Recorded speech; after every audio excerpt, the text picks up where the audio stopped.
Frați iubiți în Domnul Iisus, la ultima noastră întâlnire spuneam că am finalizat Cartea Faptele Apostolilor, dar totuși nu am terminat studiul pe Cartea Faptele Apostolilor. Astfel că astăzi vom avea o lecție de sinteză. Respectiv, vom privi Cartea Faptele Apostolilor din perspectiva mărturiei creștine. Ce ne învață această carte cu privire la mărturia creștină? Cu voia Domnului, începând cu săptămâna viitoare, se va relua studiul biblic pe Cartea Faptele Apostolilor dintr-o altă perspectivă. Dacă până aici am fost focalizați pe mărturia pe care apostolii, ucenicii Domnului Iisus au prezentat-o lumii din vremea lor, începând cu săptămâna viitoare, focusul va fi pe persoana Duhului Sfânt, cel care a împuternicit apostolii, ucenicii să ducă această mărturie. Așadar, tema este mărturia creștină. Trebuie spus din capul locului că în această carte, Faptele Apostolilor, termenul de martor, a mărturisi, apare de 24 de ori. Ce înseamnă martor? Ce înseamnă a mărturisi? Martorul este o persoană care depune o mărturie, face o mărturisire, face o declarație despre ceva ce a experimentat în mod nemijlocit prin organele de simț, prin auz, prin văz. Ideea aceasta a calității martorului este foarte bine ilustrată în Fapte, capitolul 22, când Anania îi vorbește lui Saul de odinioară și îi spune așa, versetele 14 și 15, Dumnezeul părinților noștri te-a ales să cunoști voia Lui, să vezi pe cel neprihănit și să auzi cuvinte din gura Lui, căci îi vei fi martor față de toți oamenii pentru lucrurile pe care le-ai văzut și auzit. Ilustrează perfect ideea cu privire la ce este un martor. Acum, având în vedere că capacitatea omului de a auzi, de a vedea, constituie probe suficient de puternice în instanță și martorul este o probă extrem de prețioasă și importantă într-un proces în justiție, trebuie să acordăm credibilitate martorului. Adică ceea ce el declară cu privire la ceea ce a auzit și a văzut, constituie un adevăr, o realitate.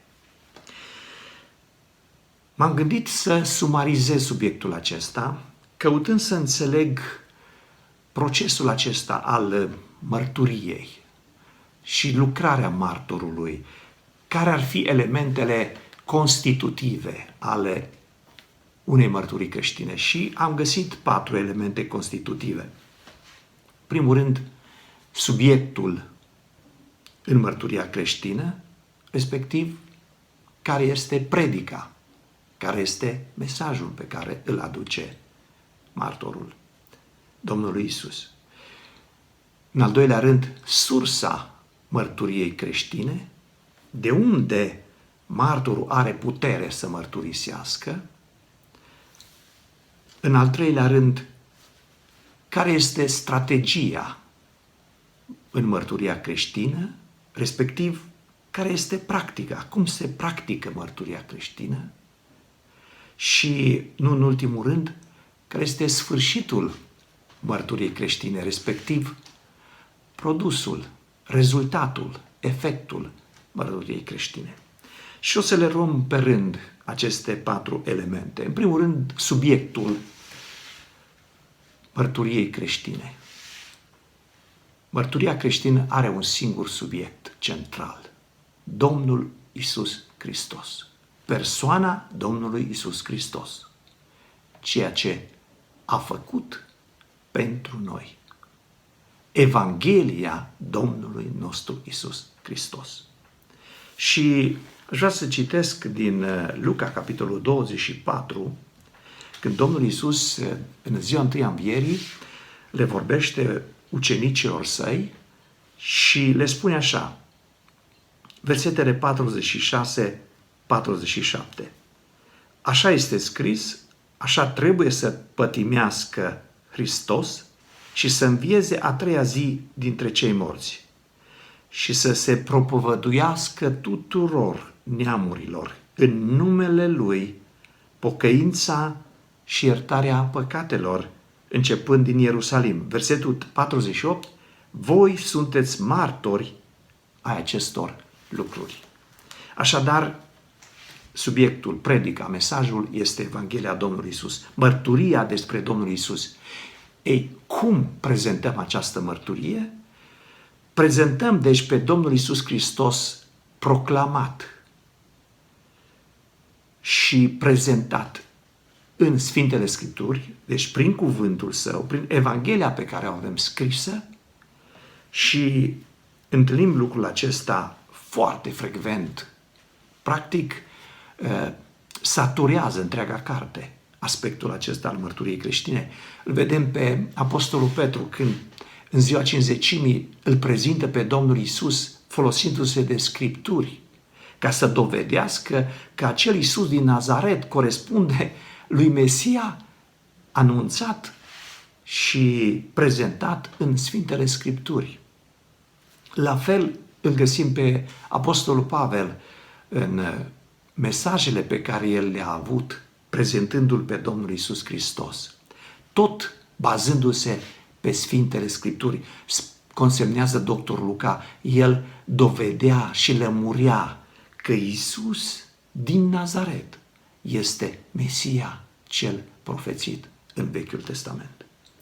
Dar Domnul Iisus Hristos, subiectul, deci, mărturiei creștine, Domnul Iisus Hristos nu este prezentat doar prin mărturia Scripturilor, ci și prin mărturia personală. Și observăm lucrul acesta foarte, foarte clar în Cartea Faptele Apostolilor. După ce Petru, de pildă, îl prezintă magistral pe Domnul Iisus în ziua Cincizecimii și mai târziu, el adaugă un lucru extrem de important și spune: noi suntem martori ai Lui, ai acestor lucruri. Versetul 32 din Fapte. Dumnezeu a înviat pe acest Iisus și noi toți suntem martori ai Lui. Mărturia personală este esențială în privința aceasta. Și experiența personală, nu pot să fiu un martor al Domnului Iisus dacă nu m-am întâlnit cu El și dacă nu L-am primit în viața mea ca să mă transforme, să mă înnoiască, să facă din mine o creație nouă. Cum pot eu să vorbesc despre Domnul Iisus dacă eu nu-L cunosc pe Domnul Iisus? Deci, Domnul Iisus proclamat prin Scripturi, Domnul Iisus experimentat, trăit chiar prin viața mea.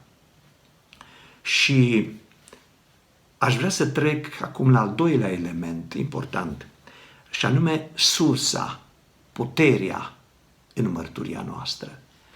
Și Domnul Iisus Hristos, înainte de înălțare, le-a spus foarte clar în Fapte 1:8, voi veți primi o putere când se va pogorî Duhul Sfânt peste voi și îmi veți fi martori.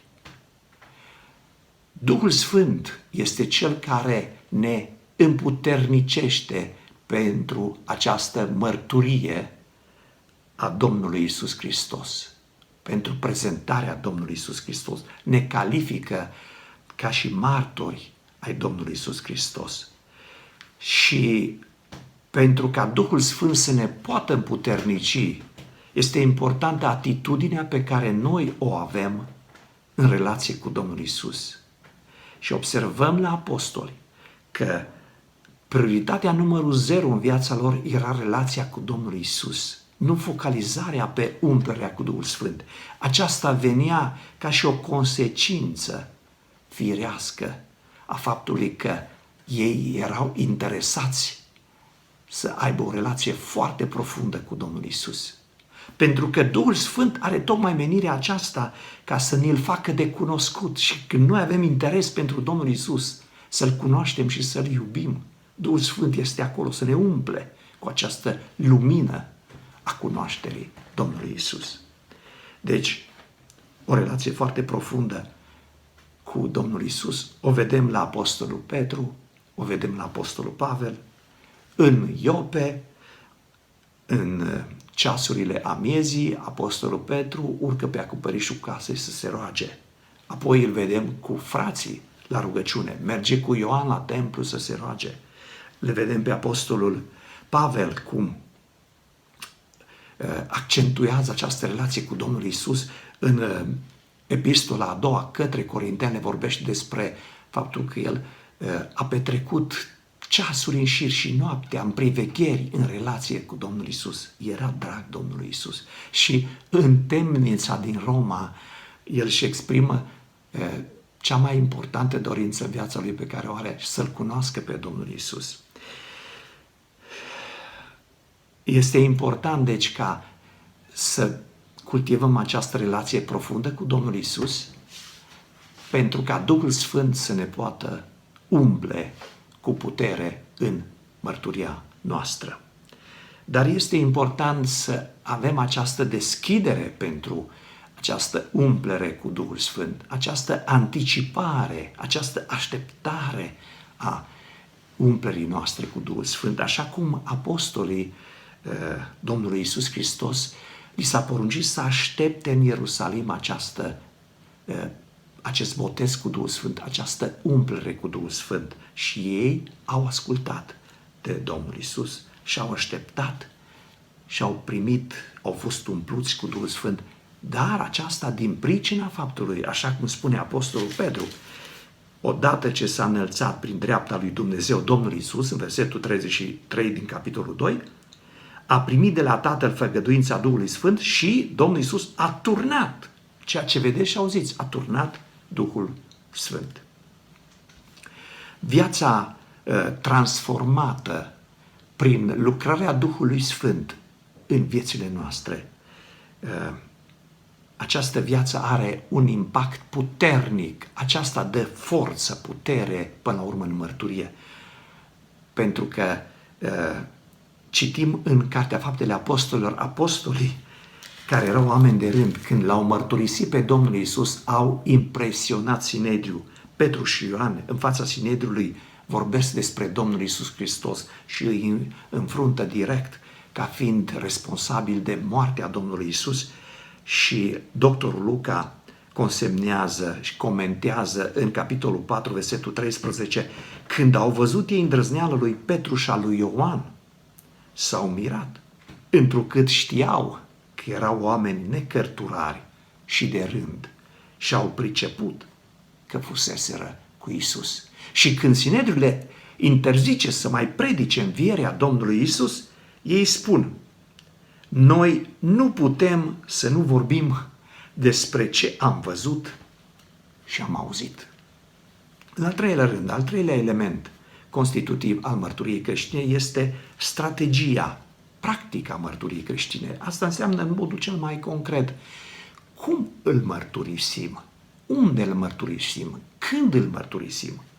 Ei, când vorbim de strategie în ce privește mărturia creștină, eu consider că este esențial de important să plecăm de la mandatul marii trimiteri pe care Domnul Iisus l-a încredințat apostolilor și prin ei ucenicilor în scurgerea timpului până zilele noastre. Acest mandat ne este încredințat și nouă. Marea trimitere, așa cum este cunoscut acest mandat.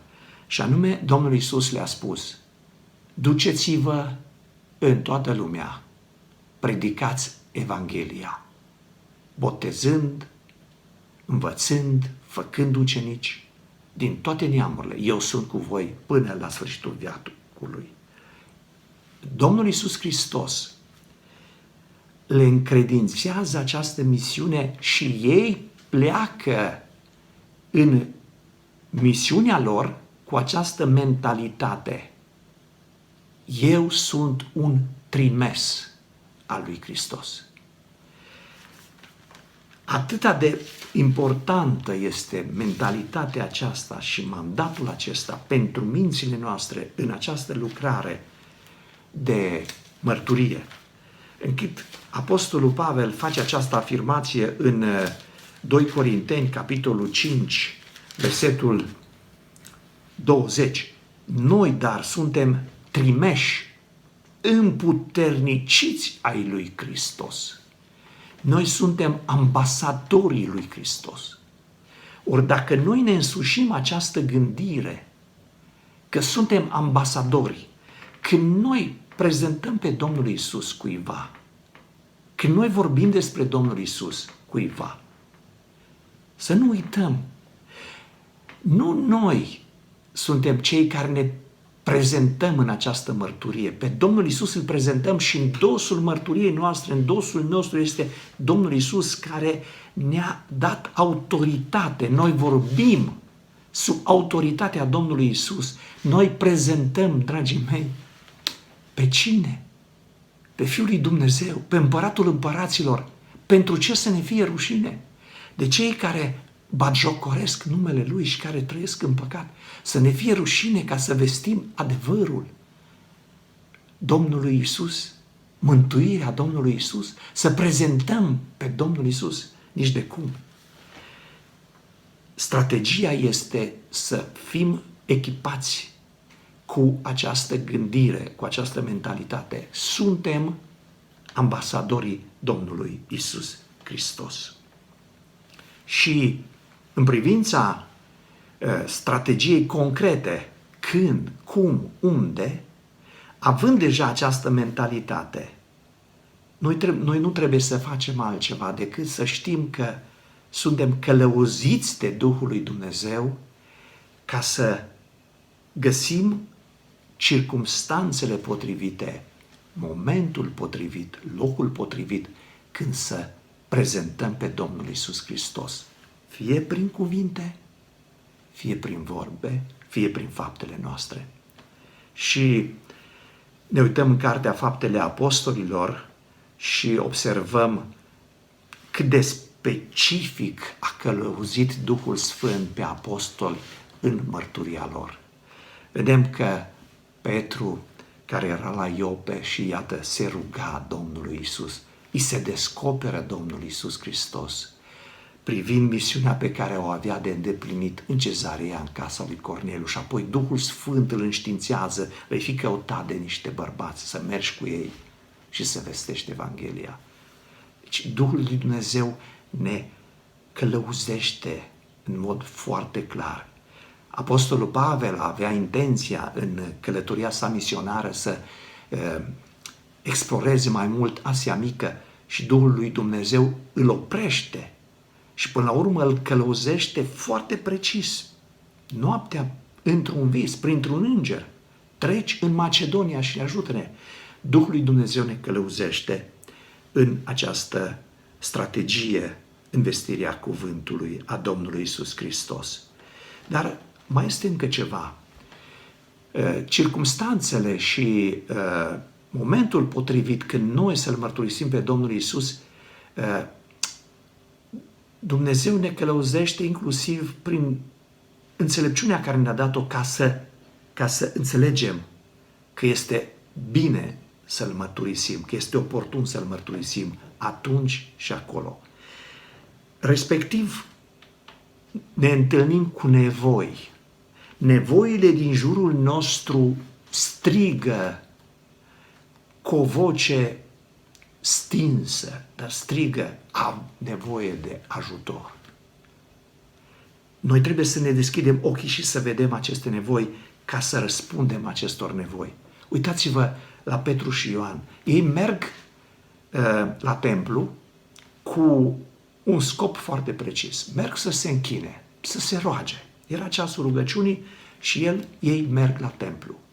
Ei nu și-au propus ca să-L mărturisească pe Domnul Iisus. Ei și-au propus să se închine Domnului Iisus. Ei, și când se intre în templu, se întâlnesc cu o nevoie. Era un paralitic de 40 de ani care le cer ajutorul și ei oferă acest ajutor. Nu le predică, nu predică acestui paralitic despre Domnul Iisus, ci răspund nevoilor acestui paralitic. Dar aceasta a declanșat, a creat condiții ca ei apoi să-L mărturisească pe Domnul Iisus. Și sigur, se folosesc de înțelepciunea pe care Dumnezeu le-a dat-o și îl găsim mereu pe Apostolul Pavel. Ce face Apostolul Pavel? Păi Apostolul Pavel vrea să-L mărturisească pe Domnul Iisus în larga diasporă. Unde să se ducă? Într-o anumită cetate, în Antiohia Pisidie. Unde să se ducă? Păi se duce în sinagogă, unde se poate întâlni cu iudeii. Când se ducă în sinagogă? Păi când se întâlnesc și ei, în ziua de sabat. În alte situații îl găsim în piața din Atena, apoi în Areopagul din Atena. În alte situații îl găsim mergând în cetatea Filipii, lângă un râu, unde ei considerau că este un loc potrivit pentru închinare, pentru rugăciune, înaintea Domnului Iisus. În altă situație îl găsim în temniță, în altă situație îl găsim în corabie, mărturisind pe Domnul Iisus, sau în arestul din Roma. Deci, Duhul lui Dumnezeu ne călăuzește în mod foarte clar, fie printr-un mijloc, să spunem, supraomenesc, prin viziuni, prin vise, sau prin înțelepciunea care ne-a dat-o, ca să înțelegem că este momentul să îl mărturisim, că este necesar să îl mărturisim. Și ultimul element, sfârșitul mărturiei noastre sau produsul. Ce produce mărturirea noastră? Care sunt efectele? Ei, efectele se grupează în două mari grupe și le-aș numi pocăința și persecuția. Unii se pocăiesc, alții se împotrivesc și ne persecută. Acestea sunt consecințele. Și găsim în Cartea Faptele Apostolilor, în primele capitole, cum mii de iudei se întorc la Domnul Iisus. Îl găsim pe Apostolul Pavel predicând în diaspora și sunt cetăți unde oamenii cred. Mulți se întorc la Domnul, iudei și neamuri se întorc la Domnul. Dar găsim și situații în care puțini cred. De pildă în Areopagul din Atena, doar câțiva sunt chiar și numiți care au crezut în cuvântul Apostolului Pavel. Dar pentru noi nu este importantă cantitatea, nu este important ce se întâmplă după ce pe noi trebuie să ne intereseze să fim martorii fideli a Evangheliei Domnului Iisus Hristos. De acolo încolo este lucrarea Duhului Sfânt, este responsabilitatea Duhului Sfânt. Și uneori trebuie să spun lucrul acesta. Mărturia creștină cere prețul maxim. Nu doar o simplă persecuție, ci chiar dăruirea vieții. Și este semnificativ de știut pentru noi că termenul grecesc pentru martor este martus, care este folosit în Fapte, capitolul 22, exact același termen, ca să vorbească despre martirul Ștefan. În versetul 20, atunci când se vărsa sângele lui Ștefan, marturul tău, eram și eu de față, spune Saul. Da, marturul Domnului Iisus este acela care este dăruit în totalitate Domnul Iisus în lucrarea pe care l-a chemat să o facă, în mărturia sa, și este pregătit ca dacă este necesar să poată să plătească cu prețul vieții mărturia lui. Vreau să finalizez aducând înaintea noastră întrebări foarte directe, foarte personale. Și îmi pun aceste întrebări în dreptul meu. Vă îndemn, adresați aceste întrebări, fiecare în dreptul fiecăruia. Sunt eu un martor al Domnului Isus Hristos? Viața mea îl reflectă pe Domnul Isus Hristos? Este echipată gândirea mea cu mentalitatea de ambasador al Domnului Isus Hristos? Sunt atent la nevoile din jurul meu pentru a interveni, pentru a ajuta în aceste nevoi și a mărturisi pe Domnul Isus Hristos. Sunt pregătit să suport costurile mărturiei mele în fața lumii, oricare ar fi ele, de dragul Domnului Isus. Vă las cu aceste întrebări. Rămân eu însumi cu aceste întrebări. Bunul Dumnezeu să lucreze la inimile noastre, frați iubiți în Domnul, prin Duhul Sfânt să ne cerceteze pe fiecare, să ne lăsăm luminați de Duhul Sfânt, apoi sfințiți de Duhul Sfânt, împuterniciți de Duhul Sfânt, umpluți de Duhul Sfânt, ca să avem îndrăzneală, ca să vestim Evanghelia, vestea cea bună a mântuirii, a salvării, oricărui om care crede în Domnul Isus Hristos. Iată ce misiune nobilă, înaltă, extrem de prețioasă ne-a încredințat Domnul. Bunul Dumnezeu să ne învrednicească la aceasta. Amin.